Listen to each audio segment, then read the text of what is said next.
અમદાવાદમાં શ્રેયાત યુનિવર્સિટીનું પ્રથમ કોન્વોકેશન યોજાયું। લોર્ડ ભીખુ પારેખ કોન્વોકેશનમાં મુખ્ય અતિથિ તરીકે હાજર રહ્યા। લોર્ડ ભીખુ પારેખના હસ્તે શ્રેયાત યુનિવર્સિટીના વિદ્યાર્થીઓને ડિગ્રી એનાયત કરવામાં આવી।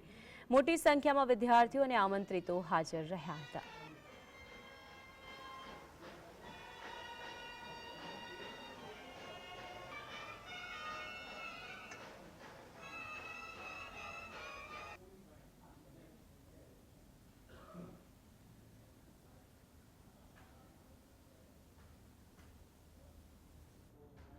આપણે ત્યાં સિસ્ટમેટિક પોલિસી હોવી જોઈએ।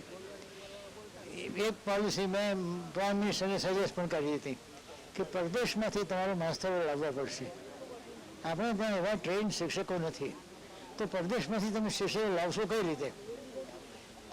સદભાગ્ય ત્યાં અત્યારે ખૂબ સરપ્લસ છે, એ બધાને યુનિવર્સિટીમાંથી કાઢવામાં આવે છે। યુનિવર્સિટી બંધ થાય છે તો તમે ગવર્મેન્ટને અપ્રોચ કરો ને કે કોન્ટ્રાક્ટ કરીએ છીએ, તમારે 50 માણસ તમને મોકલો, કેમ કરતા નથી આપણે?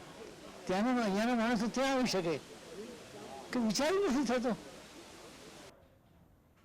શાંતિભાઈ શાહના જન્મદિવસે આજે આ કાર્યક્રમ થયો, અમારા માટે એ પણ બહુ ગર્વ અને ઉત્સાહની વાત છે અને ખૂબ સંખ્યામાં શિક્ષણ જગતના લોકો આવ્યા, વિદ્યાર્થીઓ આવ્યા, વિદ્યાર્થીઓના વાલી બધા આવ્યા, એટલે એક ગૌરવપૂર્ણ અને એક ગરિમા સાથે આ કાર્યક્રમ યોજવામાં આવ્યો।